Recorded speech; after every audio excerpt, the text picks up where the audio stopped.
Hello, ladies and gentlemen. Constantine here. We're going to be going into a Terran versus Zerg that I played on the Diamond League ladder. And this game is epic, and I say that about all my games that I cast because obviously when I play them they feel epic to me. I've not actually watched this game since it occurred, even though it was very epic when it happened, so it may or may not live up to the hype that I'm playing it at right now. But anyway, it's going to be on Delta Quadrant, which is an awesome map, so right off the bat you know it's going to be sweet. And we're going to be playing against, yes we, because you're playing with me right now, we, the Constantine, of the red Terran corner in the northeast corner of the map, versus Habs Fan. Don't really know what's going on with his name. He might be foreign at some wondrous land. But anyway, I forgot to turn the graphics up. I will get it for the next game, I promise you. Habs Fan spawning in as the blue Zerg in the upper left corner. It's going to be sending that Overlord Scout at an angle away from any possible scouting base. That's pretty awesome.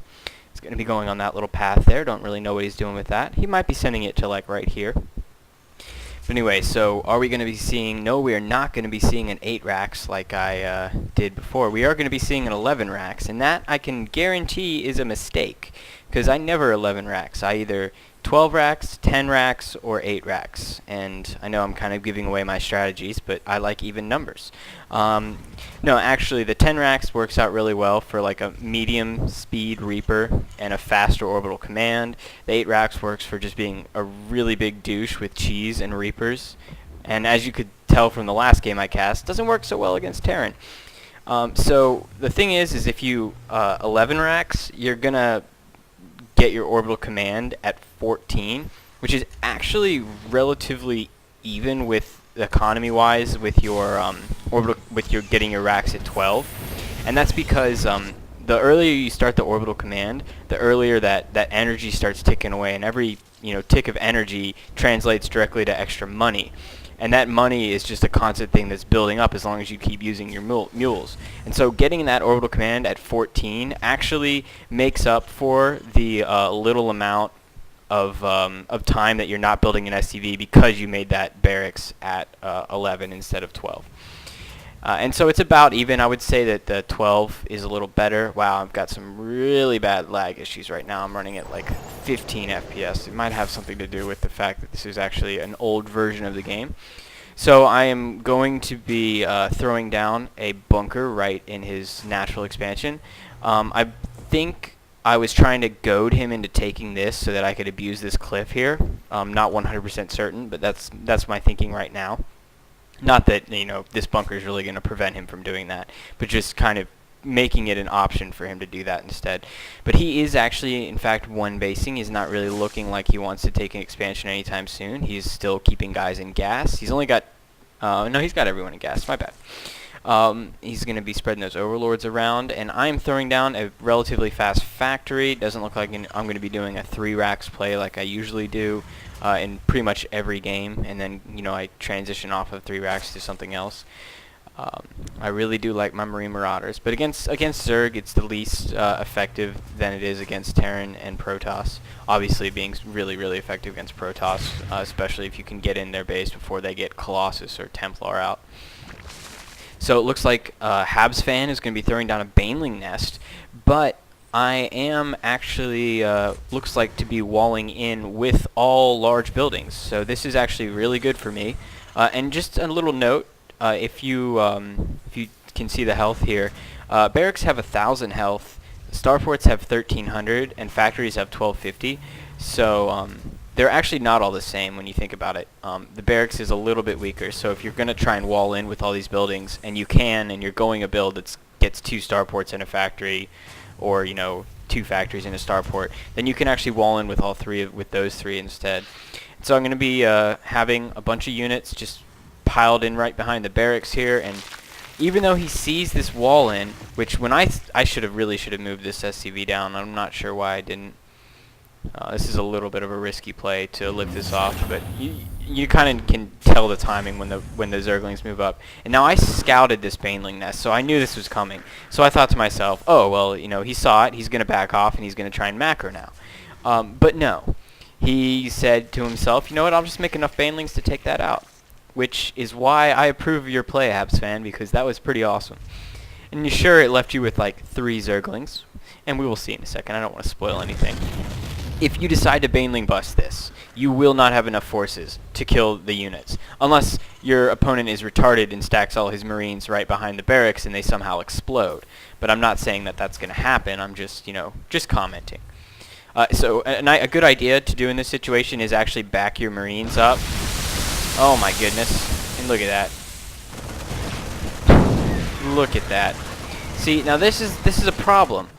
It's really not that useful to Baneling bust like that, because then I just rebuild.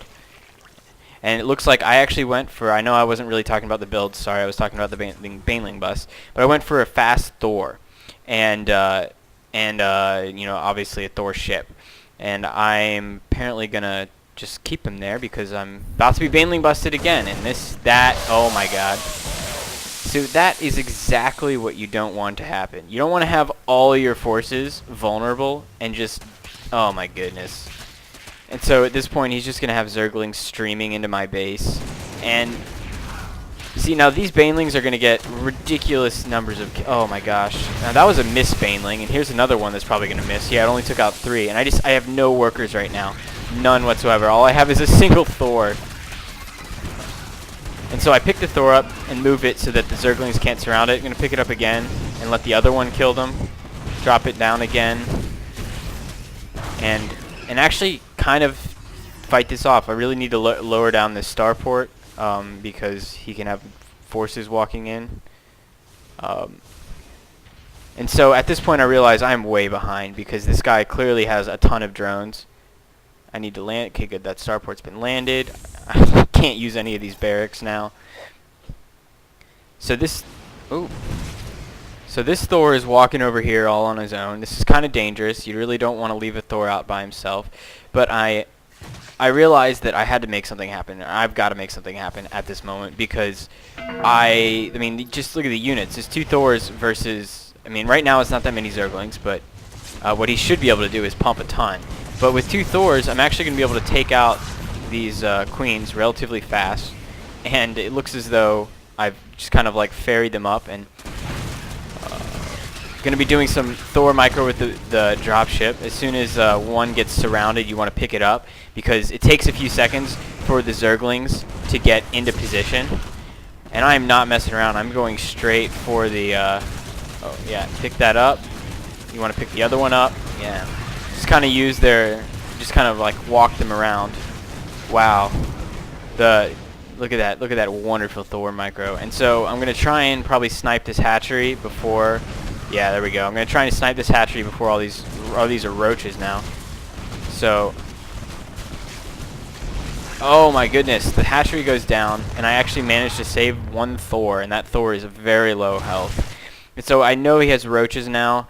He's not going to have any Banelings out. He obviously doesn't have a hatchery, so he doesn't really have any money at all. So I've turned this game completely around with that nice little Thor drop. But he had enough money to rebuild, so he's going to be in this game. He's not going to be completely out. He only has 5 roaches.